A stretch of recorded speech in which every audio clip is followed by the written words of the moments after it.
Good morning, everyone, and welcome to another episode. I am so privileged today to be here with my wonderful co host, Julie McCrossan. Julie, bring us in. What are we going to be talking about, and what special guest do we have on the show with us today? Look, we're going to be talking oral health. We're going to be talking teeth. We're going to help you to have teeth for the whole of your life, which is a goal in itself. And it's just to have someone who is as passionate about teeth as you and I are, Aidan.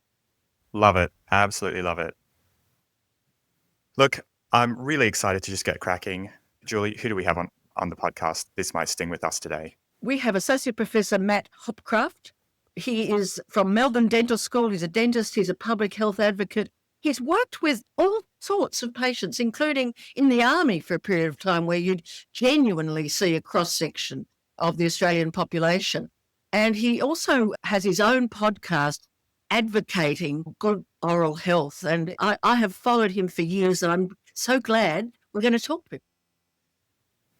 Unreal. Look, Matt, everyone always asks me about, Aidan, why'd you get into medicine? So I have a question for you, Matt. Why teeth? It's a really good one. And thanks for the lovely introduction too, Julie. It's great to actually be talking to you face to face after, I think, following each other for such a long time and advocating for really similar things. I grew up in regional Victoria in a small town, and I was really interested as a relatively young kid in health. And I wanted to be a doctor originally. And I spent some time doing work experience in a doctor's clinic and at the hospital. And it was really, really fascinating. I really liked that idea of being able to help other people. And then I was at my dentist for my regular checkup. I was probably in about year 10 or year 11. And he asked me, what do you want to do? And I said, I'm going to be a doctor. And he said, you're an idiot. You should be a dentist. It's much more. He said the hours are better, no on call. And I thought, and I'd never really thought about it, but it's health. And you think about the really broad spectrum of health out there. So I went down and I did work experience with him. And I think to sit chairside with him and see the impact that he was having on his patients in this local community, really transforming lives. And I was really hooked. And I liked the idea of working with my hands, helping people. And so, yeah, from that moment on, I ditched the I want to be a doctor and became I want to be a dentist advocate. I love that. If you had like a one-liner for anyone who's thinking of getting into dentistry as a young person, what would you tell them? I'd probably steal that one line from Nike and say, just do it. But I think for anyone, it's find out something that you're really passionate about and follow that path as best you can. I'm a big advocate, I think, for people really trying new opportunities. And I think a lot of people really get stuck down a particular path. And I think through my career, I've sort of opened doors and walked through them, and sometimes it works and sometimes it doesn't, but trying things. And definitely, I think for me, that work experience opportunity, that opportunity to see up close what people actually do, I think is really important. And I think for a lot of us, our experiences in health, for example, are not the same as what a lot of people experience in health. And up until that stage, my experience with health was pretty narrow. My experience with dentistry was pretty narrow. And so I think you have an idea in your head about what some of these jobs do, but it's not until you sit down and follow someone around. So I think for anyone out there who's listening, who's passionate about a career somewhere, go and follow someone around for a little bit. Unreal. Matt, thank you so much. My first question is, I'm in healthcare day in, day out, and with RFK Jr.'s sort of presence in the US and the horror of the public health nightmare going on over there, slowly encroaching onto our shores, people are becoming more and more skeptical about things that we used to take for granted. And one of the questions I'm starting to hear murmurs of is fluoride and fluoride in the water. And is it good for me? Is it going to give me brain damage? Do I need to protect my baby from it? Now, as a health professional, I'm 100% pro fluoride. The more fluoride, the better. I have it in my toothpaste. I have it in my water. But I actually don't know what the exact details are. And I'd love you to just give us a bit of an insight into why we should be so grateful to have fluoride in our water. Yeah, that's a really good question, Aidan. And I share that concern, last year when there was talk about, a Trump presidency and RFK becoming the health secretary. He was very strong back then about removing fluoride from water. I think Utah has just voted to remove fluoride from water over there. And it's a real concern. And it goes to this issue of a loss of trust in institutions, in health professionals, and that's something that's been simmering along for a long time. But on the issue of water fluoridation, I think that the CDC nominated it as one of the top 10 most important public health measures of the last century, up there with reducing tobacco use and seatbelts and a number of other things. It's been so instrumental in helping to reduce tooth decay and particularly reducing inequities in health. And one of our big things, I think, health broadly is inequity and disadvantage. And we see so many diseases that are concentrated, that have a much higher burden in disadvantaged population groups. And whether that's based on education or income or language or background, all sorts of things, we always tend to see these diseases clustering much more in those areas of disadvantage. And the real advantage of water fluoridation, it's free, it comes out of the tap, everyone drinks it. And so it helps to reduce that inequity. There've been concerns about the health impacts of fluoride pretty much since it started. And there's conspiracy theories, it's a communist plot, it's mind control, it's been in movies. But the evidence just keeps coming back time and time again. The NHMRC did a big review about 7 or 8 years ago now. No evidence of cancers, thyroid problems, bone issues. The latest sort of battleground is now around cognitive decline and IQ. And there's a number of really poorly done studies in parts of the world where water fluoridation occurs naturally and at quite high levels that seems to suggest maybe there's a risk. But at the levels that we use it here in Australia, at about 1 part per million or less, no evidence of harm. There was a study in Queensland just recently and, looked at, or actually all of Australia, but run out of the University of Queensland, and again showed no difference in IQ levels between kids with access to fluoridated water or not. So, Matt, what I'm hearing is we know it has a massive benefit on the population. We know that there's absolutely no harm. There's a net positive good. And I guess when I'm hearing things like health inequity, what you and I see actually is young kids who come in with mouth diseases, painful teeth. They can't eat properly. They can't chew properly. They get less nutrition. They get exposed to bacteria in their mouth, which then seeps into their gums, which causes horrible ear, nose, and throat diseases. They get heart disease. Those are all the real world, like, smack bang in front of me. Wow, these people are really suffering and sick. It all comes back to oral health. I just wanted to say the CDC is the Centre for Disease Control in the United States. The NHMRC is the National Research and Medical... Help me, Aidan, what does it stand for? The National Health and Medical Research Council in Australia. It's our peak research authority that looks after medical research in Australia. Exactly. So let's talk in language that people can understand, explain that these are the critical sources of the evidence that we need. And I think the Centre for Disease Control is one of the many agencies under threat at the moment. But you described you're seeing children coming in with very poor teeth. And when we were talking about fluoride, my dad was a dentist and then an orthodontist, so I wouldn't talk about what they do later. I remember he said after fluoride came in, he stopped seeing teeth at the front of the mouth of children that need to be filled. He literally saw the benefit in the mouths of the children. And I think that's such an important visual message of the positive impact of fluoride.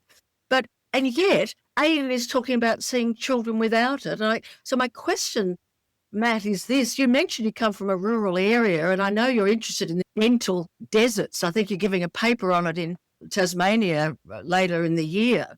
But there are areas of Australia where the water is not fluoridated. It may be because they're using tank water. In Adelaide, I'm living in Adelaide these days, a lot of people buy their water because they don't find the Adelaide water potable, I think is the right word. It's not nice to drink. It's got a bit of a smell. Others swear by it. But there's many parts of Australia where people are buying water. What's the practical implication, particularly for our kids? Yeah, it's a really interesting one, Julie. So about 90% of the population would have access to fluoridated drinking water. And about 10% don't. But in somewhere like Queensland, where we talked about Utah before, and in America removing fluoridation, Cook County in far north Queensland voted at the start of this year to remove fluoride from their water as well. Now, relatively small population, I think Cooktown about 3,000 people. But Queensland now has dropped to about 70% of the population with access to fluoridated water. And it tends to be regional areas that don't have access. Here in where I live in Victoria, It's about 90%, but the 10% that don't are living predominantly in regional areas. So there's this huge kind of geographic issue. And then, as you say, this trend towards bottled water, I think, is a really significant one. I think we're seeing that probably play out with rising levels of tooth decay. 1 in 3 kids in Australia now has tooth decay by the age of 5 to 6 in their baby teeth. And a lot of people say, well, they're just baby teeth, they fall out. But tooth decay in baby teeth is a really strong predictor of tooth decay in adult teeth. So by the age of 12 to 14, around about 40% of our kids have tooth decay in their adult teeth. And then it causes those problems that Aidan's talking about, people presenting to hospitals, to GPs. Poor oral health, the leading cause of preventable hospitalisation in Australia. Of all of the causes, it's the leading cause of preventable hospitalisation. Adults, older people are ending up in hospitals, clogging up your hospital system, Aidan, when you need to be doing other important work for people because they've got a dental problem that we're not solving. So it's a really big issue. In a second, Aidan, I'd love us to turn to the question of what are the general health problems that are made worse by having oral health problems. But just before I do, I always like to put solutions in as well as problems. If I could just quickly say, as a grandmother living in Adelaide in a family that can afford dental care, and I always say to people who think there's no class distinctions or differences in Australia, just have a look at people's teeth and see if you can hold on to that.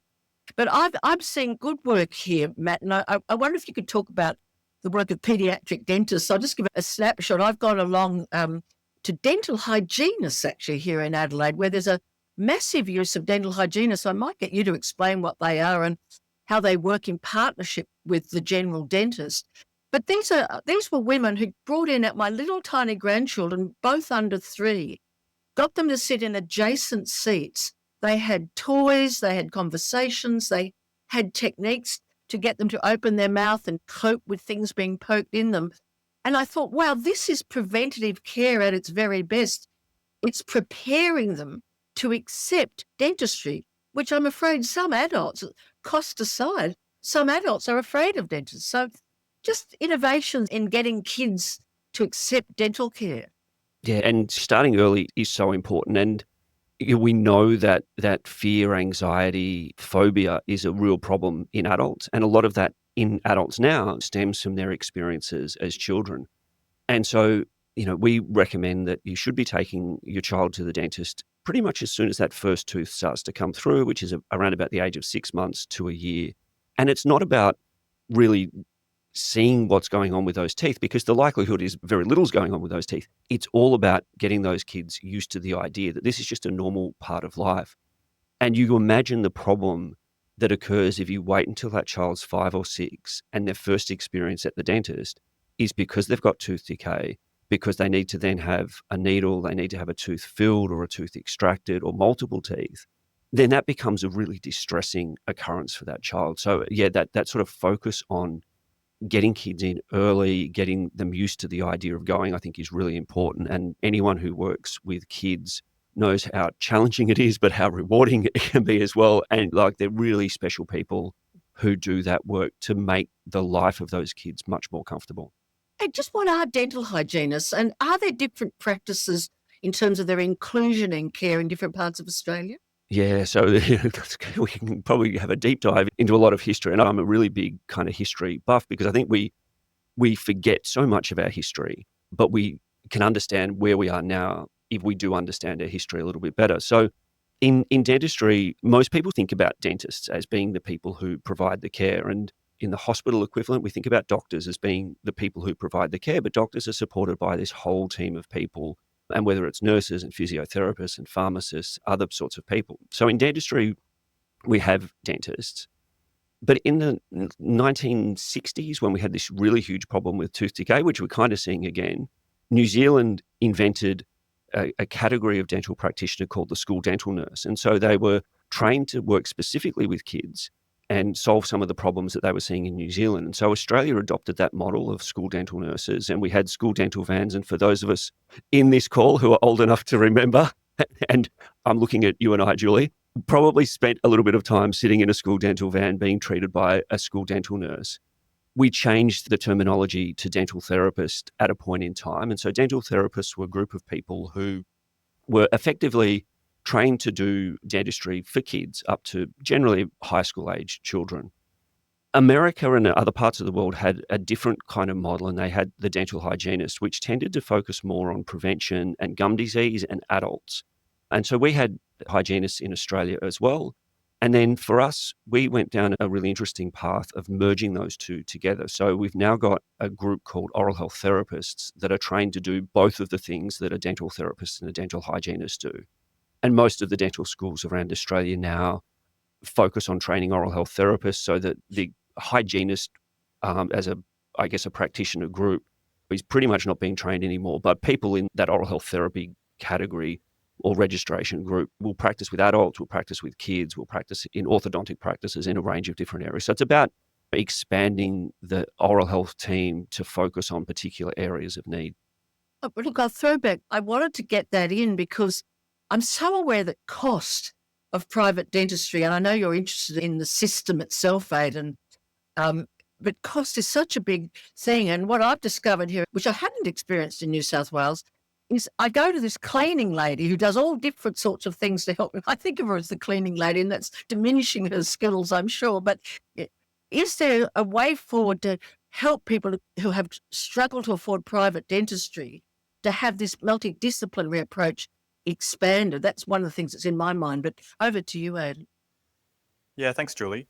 So, Matt, I'm sure I'm not in the minority here. I guess I'll relate a story I recently had. I'm a junior doctor and I happen to be working in the emergency department recently. And I cannot tell you how many patients come in with dental abscesses, so infections at sort of at the root of their tooth, gum disease, really terrible infections of their mouth, which are oral hygiene and dental related. And I was sitting there with one of the emergency specialists and we were chatting for a few minutes. I looked at him and I said, I think we really screwed up when we partitioned teeth away from the rest of medicine, because I felt really powerless to do much. I can give painkillers, I can give antibiotics, but I can't do what we call source control, which is actually fixing the problem. I can just put a few Band-Aids over it. We know that antibiotics aren't going to fix an infection if that infection is walled off and it's difficult for the antibiotics to penetrate the scarred tissue and get into that infection, which is essentially, for our listeners, what an abscess is. You need someone to go in there, often cut out the infected bit, which is scarred off and walled off from the rest of the body. So I often feel really frustrated that I'm unable to help patients more. And it's so difficult for some of these patients to get in to see a dentist. Matt, what's gone wrong? It's the $1 million, probably the $1 billion question. When Medicare was first started as Medibank back in the 1970s, there was talk that maybe dentistry should be included. And for a range of reasons, it wasn't, and it sort of lost in the depths of time, the mists of time. But whether it was the dental profession pushing back against the idea, I know Gough Whitlam had a big struggle on his hands to get the doctors over the line, concerns about cost, all sorts of things. But dentistry was excluded, and it's allowed dentistry to morph into this highly privatized business. 85% of dental practitioners work in the private sector on a fee-for-service basis, plus or minus funding from private health insurance, which is still essentially coming out of the individual's pockets, where the governments, state and federal, fund about 80% of medical care and 90% of public hospital care, 90% of pharmaceutical care. They fund about 20% of dental care. And of that, about 40% of that is actually private health insurance rebates that tend to go to middle-class people to support them, which is not an unimportant thing. But when we've got somewhere like 35% of the population who have a healthcare or concession card or on government payments who are eligible to access our public dental services, but the waiting lists are 2 years long because they're chronically underfunded, then we have the problem that you describe. And patients who know that they can go and see a doctor or go to a hospital where that care is funded, and they think, unfortunately, that painkillers and antibiotics will fix the problem when we know that it won't. But that's the path that they're forced down. So I'm spending as much of my waking hours at the moment in the lead up to this election campaigning to give Medicare teeth. We've got to put the mouth back into the body. And so if you have a patient that has an abscess on their arm or has a fall and breaks a leg, they can front up to the hospital, they can front up to the GP, and they know that regardless of their postcode, regardless of their income or their circumstances, they're going to get the best quality care. And if a person falls over and breaks their front tooth, or if they get an abscess in their gums, then if they're fortunate enough to be able to afford private care, they'll get in and have that treated. And if they aren't fortunate enough and are relying on public care, then they might have to wait for months or years for that care to occur. And then we know what happens when they wait for too long. Those problems get worse. They exacerbate all of these problems. So we really need to be funding dental care much better than we currently do. Could I share a moment from an interview I did on ABC Radio National where I used to work for years, and it's just haunted me. And it was a story about a group of dentists from Thailand who were doing a charity trip as a group to northwest Tasmania to do dental care. And it was part of the faith, of a Buddhist faith, that they go to different disadvantaged parts of the world and do dental care. And it was northwest Tasmania. Because I had grown up with a dentist, I had some insight into what this might mean. My father had worked in public dentistry as well as private dentistry. But I said, what's the kind of dental work you're doing? And can you guess, Matt? It's probably obvious to everyone. They just do extractions. Extractions. They just do extractions. And it's weepable. I guess my question, if I could ask you, Aidan, before we move to another topic, is if you're seeing that in emergency, and if all doctors, you're a junior doctor, rotate through emergency, why don't doctors speak up more for the inclusion of the mouth in Medicare? Maybe they do, Matt, and I just don't hear their voices, but you're on the front line there, Aidan, and you're seeing what's going on. It's a great question, Julie. I think we do. But it's hard when there's so many pressing issues, and sometimes our voice doesn't even get heard on some of the most pressing ones. Obviously, there's the public health sector doctors' strike going on at the moment in New South Wales because there's significant underfunding compared to most other states in New South Wales of public doctors. I think there's so many competing issues at the moment that sometimes our advocacy of our colleagues and our patients just gets drowned out. But it's a good reminder that we do need to make a lot more noise about it. We need to use our mouths to put the mouth back in the body, Matt. I love that. Put the mouth back in the body. That's what we have to do. And it's a good question, Julia. And I spend a lot of time trying to build networks with people all over the place. And the Medical Association has run a really good campaign for a long time about removing sugary drinks or reducing over-reliance on sugary drinks. And that's something that's really important in the medical space because of links to obesity and type 2 diabetes and so on. But it's also really important for us in oral health with the links, obviously, to tooth decay as well. We try and do these things, but Aidan's right too. Doctors primarily have to be fighting for the things that are really important for them in health. My argument, I guess, is there's a cost issue here. We're clogging up with these preventable hospitalizations. We estimate that costs something like $1.6 billion a year. So even if we reduce that by half and we save $800 million a year by getting people out of hospitals, think about what doctors can do to help people who in need for all of those other problems. So we're helping people's oral health, we're improving their quality of life, and we're freeing up our healthcare system to do other things. So there's a really good economic argument that we can all prosecute as well. That's such an important point. If I've learned about health advocacy as a former cancer patient and just a patient, is understanding more of the significance of health economics and good data when you're advocating with Treasury, whether it's state or federal level. But can I just ask you something? We get a sense from Aidan of what he sees of a cross-section of the general public in emergency. But when you worked in the army, what did you see about the mouths of Australians? Because a lot of people join the army to get an education. And I wonder if they can also get their health done, because a lot of prisoners get their dental care done in prison, not out in the community, because they're the most disadvantaged population. But what did you see in the army? And look, I certainly wouldn't recommend going to prison just to get your teeth fixed. It's interesting, and it goes back to our discussion on water fluoridation. And in fact, your point, Julie, about your dad seeing that really vast difference in kids' oral health when water fluoridation came in. So when I first started working in the Army, I got posted to Wagga Wagga in regional New South Wales, and it was the Army Recruit Training Centre. So we had Army recruits coming from all over Australia, and our job was to essentially do a dental checkup for everyone And it was partly to see what their oral health was like, make sure that we could get them ready for their next phase of training and get them dentally fit. And there's an interesting history piece there, because if you go back to World War One, we had so many troops who had such poor oral health that they couldn't eat the rations, and we didn't send dentists over in World War One, and we didn't have a dental corps until World War Two, and we didn't learn the mistakes from World War One, so we still had all of the problems in World War Two, where all of these troops were not able to fight because they didn't have good oral health, they couldn't eat the rations, they became sick. So there's a really good reason that we do that in the military. And so we had all of these people coming in from all over Australia. And I was a fresh graduate out of dental school, and somewhere in the back of my head had this little bit of information floating around about how good water fluoridation was.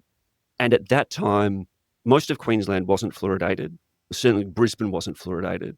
Sydney and Melbourne had been fluoridated for a long time. And we could tell where the buses came in from. So the bus would land from Sydney, the bus would roll in from Melbourne. And the oral health of these, I call them kids, but they were 17 to 25, predominantly young recruits, was pretty good. And then the bus would roll down from Queensland and we would see tooth decay everywhere. And it was so obvious that it was quite remarkable. And that sort of prompted me to get into doing some research, and we published a whole lot of papers that showed that the difference was about 25% in the amount of tooth decay in the non-fluoridated people, mostly from Queensland, but from regional parts all around Australia. But yeah, a really big cross-section of oral health across the community. I'd like to turn, Aidan, if I may, to some of the practical tips and then come back to the systemic issues of how we're going to help Australians. But, I guess I'd love to hear from you, Matt, for people who aren't regular at going to the dentist, but who want and who perhaps are struggling financially. We are right in the middle of this turbulent time financially. What are the fundamental good habits that we need to have that will give us the best chance of having to go to the dentist maybe just once a year, twice a year? You tell us what's the minimum that you think's safe. What would be your 3 or 4 key habits to try and develop it and get your kids to develop? Yeah, and there really is only a couple that are the really important ones. I think for me, the number one thing is reduce the amount of sugar that you consume. And what we know is that so many more of our foods these days are becoming loaded with sugar. And we tend to focus a lot on sugary drinks. A can of Coke that has 10 teaspoons of sugar in it, we inherently know that's bad. But you look at the breakfast cereal that you're having for breakfast in the morning, or that you're feeding your kids in the morning, and some of those are 25, 30% sugar. They're not food, they're desserts that we're feeding our kids for breakfast. The evidence tells us that if we can reduce our sugar consumption to below about 10 to 12 teaspoons a day, then that's really going to help our health overall. If we can get it below 6 teaspoons a day, then that's going to really improve our oral health. 6 teaspoons isn't a lot, but if you go and have a look at the food that you're eating, you'll find that you get to 6 teaspoons pretty quickly with some of the food that's out there. For me, I think that there's this really big intersection, and I'm really passionate about food, but there's this really big intersection between what we eat and our health. And so reducing sugar is the number one thing. Can I just ask you, one question that comes up again and again is, if I brush my teeth and they bleed, what should I do? If I could just jump in on that, because I think most people are very ignorant about gum disease and bleeding. Yeah, and so the other thing, obviously, reduce sugar, brush your teeth. Our mouths are full of bacteria, full of bugs, and we can't get rid of them. That's just the way that our mouth is. What we want to do is reduce the amount there. So if you don't brush your teeth for a day, those bugs all just multiply exponentially, and they build up. And you know what it's like if you've gone out at night, you don't brush your teeth before you go to bed, you wake up in the morning and your teeth feel a little bit furry and fuzzy. And if you keep not brushing them well, those bacteria will continue to grow, and they cause an infection, a little infection of the gum.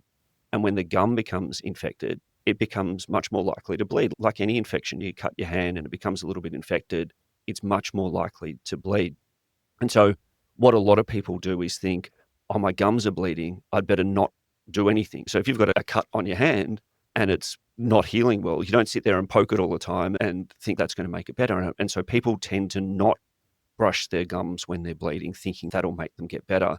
And in fact, the treatment for it is to brush them more, is to remove all of that bacteria, and then that'll allow the gums to heal up. So I guess when someone comes in with a cut on their hand, what I tell them is you have to wash it and then keep it clean and dry. but you have Yes. to keep washing it every day, multiple times a day, because your hands get dirty, but you have to keep washing it even if it bleeds a bit, and then put a dressing on it, keep it clean and dry. So same principle applies to gums, is what you're saying. Yeah, essentially, it's you want to try and remove the thing that's causing it to bleed in the first place. And this goes back to these basic principles of prevention. What's the thing that's caused the problem? It's the plaque buildup, it's the bacteria that's on there. If we remove that, then the bleeding will stop. So that's brushing teeth. How important is flossing? How many times a day am I supposed to be flossing? Am I supposed to be carrying around tooth floss with me and flossing after every meal? I see some people who are like addicted to flossing, and then I forget to do it every now and again. And So if you think about it, again, plaque is going to build up. Those bugs are going to build up on the bit where the tooth and the gum meet because it's that uneven surface that attracts where the plaque is going to be. And one of those areas is between the teeth where the toothbrush doesn't fit. So if you don't floss, if you don't do something to get in between there, then that's where you're most likely to have some plaque continue to build up. The more that you do it, the better. I think at least once a day is fine. And like all habits, it's something that once you get into the habit of doing, you do it more regularly. Julie's there showing me that, yes, you can use a toothpick or a little brush that goes in between. There's a lot of different ways that you can do that. what about those water irrigation, the high pressure water spurter burster things? Do Yeah, they work? again, they do the job as well. They can be a little bit messy. Some people love them, some people don't. My general rule on a lot of these things, and as electric toothbrushes, do they do a better job? I use an electric toothbrush and I do it because my teeth feel cleaner. And there's a positive reinforcement there. My teeth feel cleaner, therefore I'm going to do it more. But the reality is that you can clean very effectively with a manual toothbrush. A water pick will do it. Floss will do it. The little brushes in between. Find the tool that works for you and keep using that because that's the tool that works for you. Can I just come back to gum disease? Because you go to certain parts of Australia and if people smile, they've lost some teeth. And I come from a family with a genetic predisposition to gum disease. So that bleeding, if not dealt with, that cleaning, if not done well, for some parts of the population can lead to extractions. And not everybody can afford the expensive dental work that can fill the gap. So can you just give us the key facts about gum disease? Yeah, so gum disease is that extension of the bleeding gums. We call bleeding gums gingivitis. It's the early reversible signs of inflammation of the gum. But if it's allowed to continue, so if you don't get on top of it, then it starts to eventually sort of erode away where the gum attaches to the tooth and to the bone, and then it eventually starts to erode away the bone. So then the teeth become loose, and then we get to a stage, if that is allowed to progress, where teeth are eventually lost, they have to be extracted. It's very strongly linked to age. Older people tend to have, and that's just time in the game, I guess, but much higher prevalence. So something around 50 to 60% of older adults with gum disease. There's really strong associations with tobacco smoking. So tobacco actually makes it much, much worse.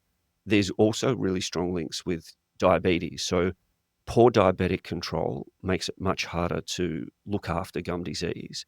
And uncontrolled gum disease makes it much harder for people with diabetes to maintain their diabetic control. We know that with type 2 diabetes increasing in adult populations, that dealing with both of those problems together is really important. And could you just tell us the links to other issues like cardiovascular health or any other health issues that can arise if you don't look after your oral health?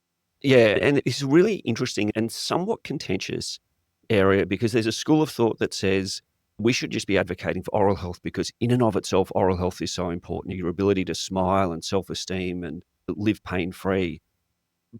And some of the links to other diseases are, I guess the science is still emerging in some of them. But what we do know, so we've talked about the diabetes one, cardiovascular disease, heart disease is one too. So that inflamed gum puts toxins into our bloodstream that can then go around and cause inflammation that can cause heart disease. There's emerging evidence now that really talks about links with dementia as well. And we know that dementia is increasing in prevalence, and that's a really significant problem. Low birth weight or preterm birth is another one where there are growing links as well. You think about inflammation is a problem in our body, and any source of inflammation can cause problems in other parts of our body. And it goes back to the mouth is part of the body, right? It's not this isolated little area where something is happening over there that doesn't affect the rest of our body. What did we say when we were kids? The knee bone's connected to the, whatever bone that I didn't do anatomy below the head and neck. So, you kind of have to forgive me there. But Take over, don't worry. It's all connected, right? It's not surprising that problems in our mouth are going to cause problems elsewhere in our body. So, Matt, you and I know this. We now all know this, and our listeners will be well aware of how important oral health is. But it's 10 p.m. at night, and I've had a massive day, and I'm coming home. And I'm going to be honest with you, I'm not going to take an extra 5 minutes to take care of my mouth to ward off a future of maybe reducing dementia or improving my cardiovascular health. And I shouldn't admit that as a doctor. We're all human, and it's late at night. But if you tell me that my teeth are going to look whiter if I do this or that, that's a real motivation because that's a social impetus that's very easy for me to act on and connect. And there's a lot of taboo now around people having yellow teeth. I guess my first question is, are our teeth supposed to be this white, or are we setting like artificial beauty standards for teeth? Back when I was a dental student 30 years ago, it was all about how Hollywood was ruining the perception of what our teeth look like and the Hollywood smile. And now it's social media that's doing that. It's still Hollywood, but clearly now it's moved out of the realm of actors in movies and TV shows, and it's anyone who is an influencer on any kind of social media platform. Our teeth are naturally not white, not as white as an A4 sheet of paper.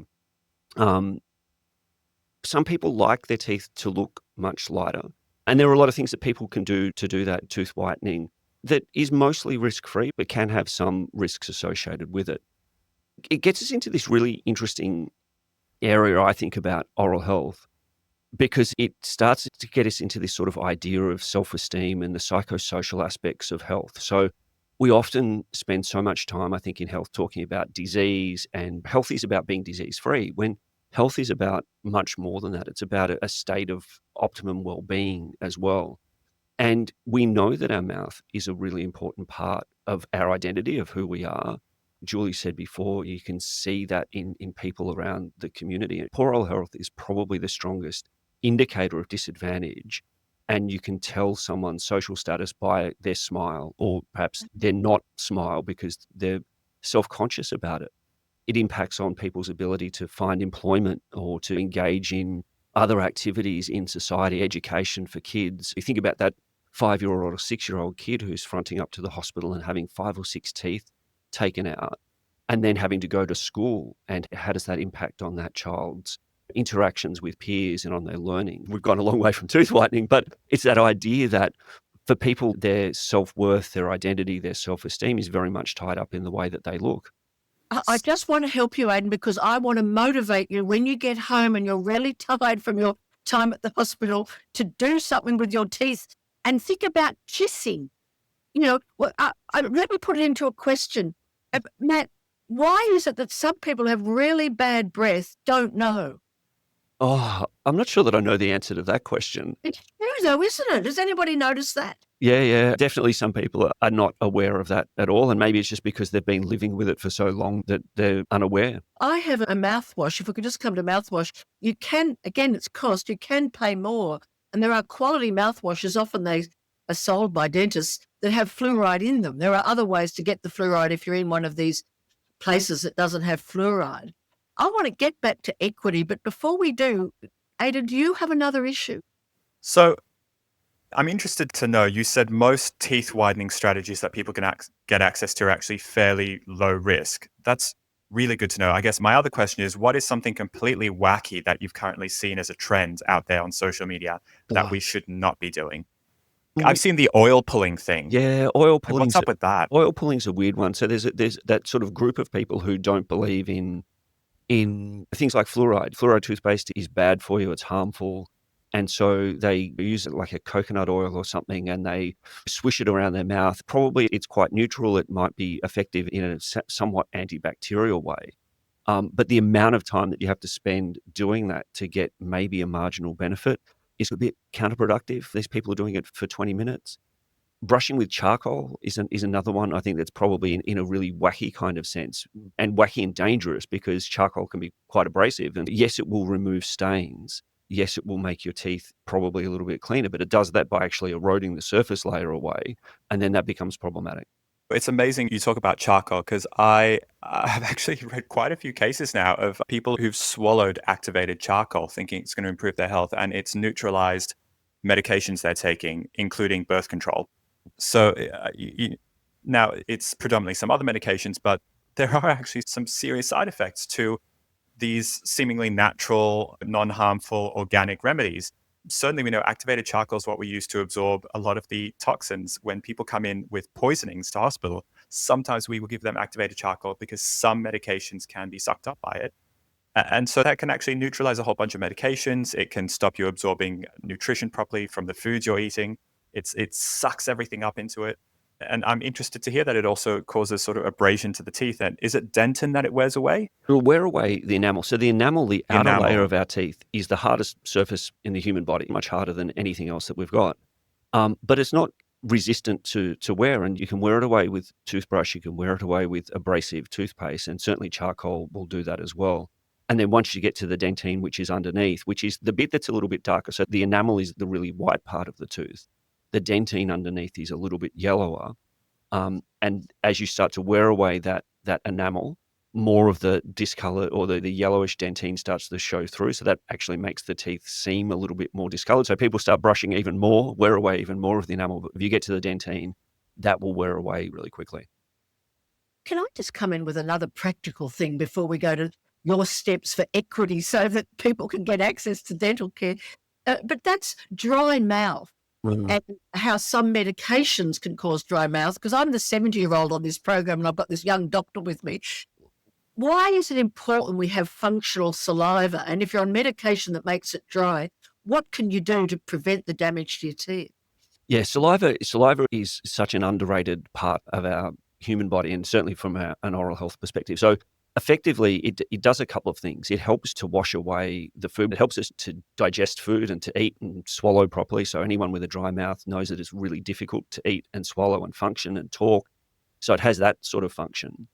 But from an oral disease point of view, every time you eat something that's got some sugars in it, the bacteria that are inherently in your mouth produce acid. And that's the acid that then dissolves away the tooth and potentially causes tooth decay. So the more often that you eat, the more times that you've got this acid sitting on your tooth surface, eroding it away. And that's why the amount of times that we eat, the frequency is really important. But what the saliva does is, after you've finished eating, it washes away that acid. And then the saliva is full of all of the minerals that the teeth are made up of, and helps to actually remineralize the tooth, build it back together again. So I think of that tooth enamel like this big block of lattice blocks, and little bits are coming out all of the time with the acid, and then little bits are coming back in again with the saliva. And if we don't have a lot of saliva, we don't have good quality saliva, and we're eating too much and too frequently sugary foods, the bits going out start to outweigh the bits that are being put back in, and that's when a cavity forms. That's when a hole forms in the tooth. So saliva is really important. A lot of medications, like you say, anything that starts with an antihistamines, antihypertensives, anti-somethings are probably anti-saliva as well.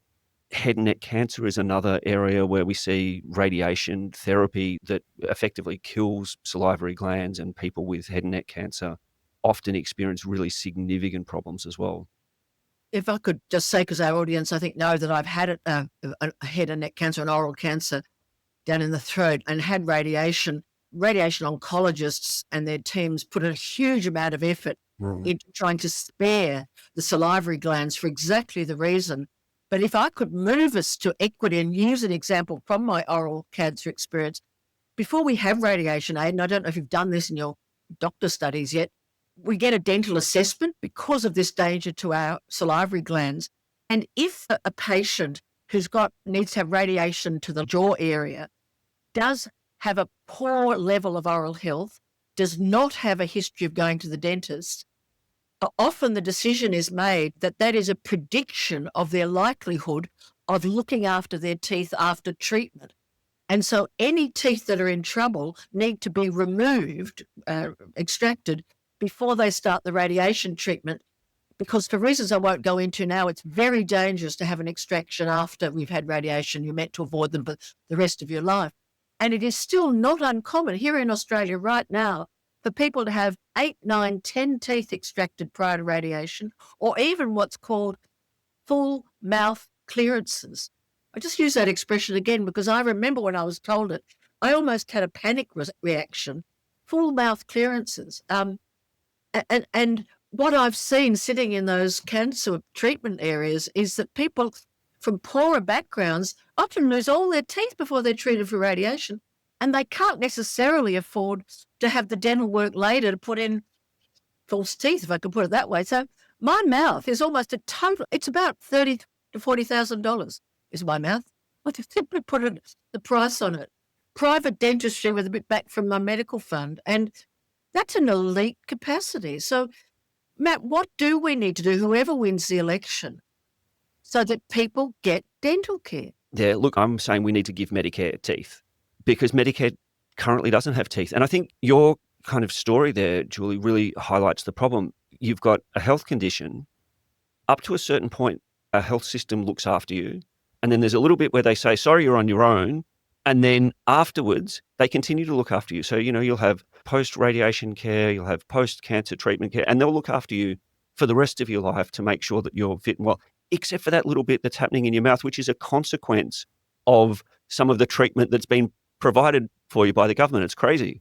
That is exactly right. And there's a group called Head and Neck Cancer Australia who are lobbying all parties to understand exactly what Matt has just said. It's a result of our treatment and we should get help, and we don't. So there's people who are on self-food, Aidan, for the rest of their lives because they can't afford dental care to eat again. Look, it just comes back to this issue that the mouth is part of the body. The same principle applies for all patients who are undergoing organ transplantation. We will not transplant patients with new organs and suppress their immune system for life without having a dentist completely go through every nook and cranny in their mouth looking for those infections, because they are so immunosuppressed. Their immune system is completely, the volume's turned down totally so that it doesn't attack the new organs.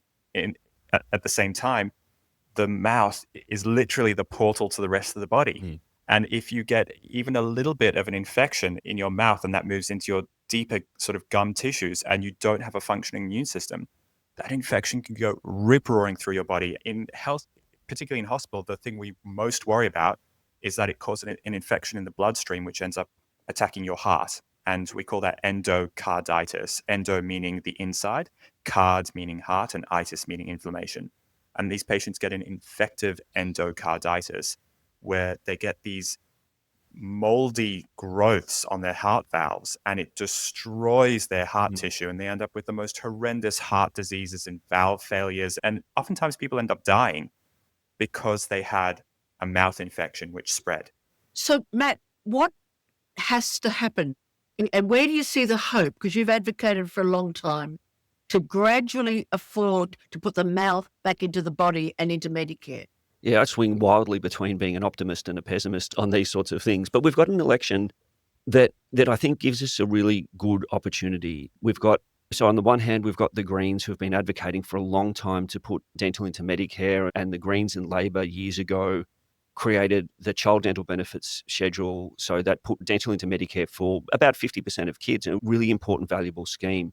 We've got a really good opportunity to build on that. There's a lot of independents and crossbenchers, I think, who are supporting this idea because it's an equity issue, because it's something that they passionately believe in. People in the dental profession are continuing to advocate for this, but my call to people out there listening is, our politicians do things because people tell them that it's important. And they don't do things because doctors and dentists, people in the industry tell them. They do things because the voters tell them that this is important. And if voters are telling them that putting dentistry into Medicare is an important issue, then they will do that. And I'm saying, I guess, vote people in who are going to take it seriously. So I'd be encouraging everyone to be contacting their local MPs, the candidates who are running in their election. I don't know whether I'm allowed to plug something that I'm doing or not, but I've set up a website called Give Medicare Teeth, www.givemedicareteeth.com. It's got all of the resources there. You can find your electorate. You've got all of the candidates, and email them, jump on social media. And it's that thing, if we make noise about it, then people will listen. But I think we've got a really good opportunity here to do this. And you've got dental as anything. Can you explain that too for people with a passion for this?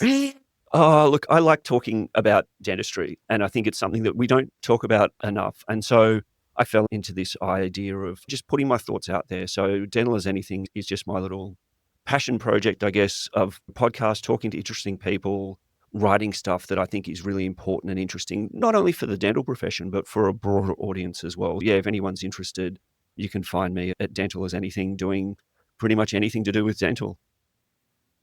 Aidan, I'd love to hear the paper that Matt's going to give at a conference in Tasmania. So what's your dream about what is a dental desert and what's your dream if we come back in 10 years? What's Northwest Tasmania going to look like? Yeah, sadly, the conference is in Hobart, not in Northwest Tassie, but it'd be nice if it was up there. Maybe I'll have a little detour. Dental deserts are this idea that's been popping up a little bit in the public health literature lately. You're trying to identify areas where there's just a lack of services. And so I looked at this by local government areas around Australia. So there's about 570 local government areas all across Australia, and defined it really crudely as just a local government area that doesn't have any dentists. And there are 216 local government areas with no dentists at all, albeit, only with about 700,000 people. So the number of people in those areas is quite small, but a lot of them have population sizes of 5,000 people, 10,000 people. And then if you expand it out a little bit, we've got about 60 dentists per 100,000 people in Australia as an average across the country. There are something like maybe 30 LGAs where there's less than 25 dentists per 100,000 people, and that's covering about 1 million people. So there's at least 2 million people who have really poor access to dentists. When we look at the trend over the last sort of 10 years, the number of dentists is growing in inner city areas, but it's not growing as fast the further away from an inner city area that you go from a capital city. And then there's this really strong social gradient. So there's many more dentists per 100,000 in areas of high socioeconomic advantage and fewer in areas of more socioeconomic disadvantage. And that gap's been widening over the last 10 years as well. So it's been almost the same in the low socioeconomic areas, but in the higher socioeconomic areas, what we're seeing is that gap actually widening. So what would I like to see in 10 years' time? I think if we had more dentistry in Medicare, so an adult dental benefits scheme, means tested to start with, because we don't have the workforce to look after everyone at the moment, but something that targets to areas most at need, using that as a bit of a tool to help perhaps encourage practitioners to work in some of these areas of need. So Northwest Tasmania, areas of regional disadvantage or a socioeconomic disadvantage, and giving people much more of an opportunity to access dental care when and where they need it for the health problems that they are experiencing. Unreal. Matt, I think putting the teeth back in Medicare has to be the one-liner from today. Speaking of putting the teeth back into things, I understand you've recently been competing on a national level in a slightly different forum. I love that competing at a national level makes it sound like I'm some sort of athlete. Nothing could be further from the truth. Yes, I'm back. So for a lot of people who do know me, 10 years ago, I was on a little TV show that some people might have watched called MasterChef, which combined my passion for food and cooking and advocacy around healthy eating. And I did all right. I finished 6th and surprised a lot of people. And this year, they've got the Back to Win crew. So they've brought back contestants from previous years, and I'm back to have another crack and see if I can't do a little bit better this time. Unreal. I'm very excited to watch you. Can I ask a quick one? What is your favorite dish and why? I love cooking pasta, and I love cooking pasta, because it's fun. I like making homemade pasta, and so the process I find quite kind of therapeutic and relaxing. And I don't know too many people who don't love pasta in some way, shape or form. So it's a really great dish to cook for anyone and everyone. Unreal. Well, we've just loved talking to you, Matt. Thank you so much for coming on to This Might Sting, where we try to diagnose nonsense and prescribe truth. And we've just learned so much about the mouth and its link to the rest of health. So, just a big thank you. Thank you. It's been a pleasure. Matt, thank you again. That's all from us today at This Might Sting. I'm Aidan Barron, and Julie McCrossan, my inimitable and phenomenal co-host, signing off for today. Have a great one and stay healthy.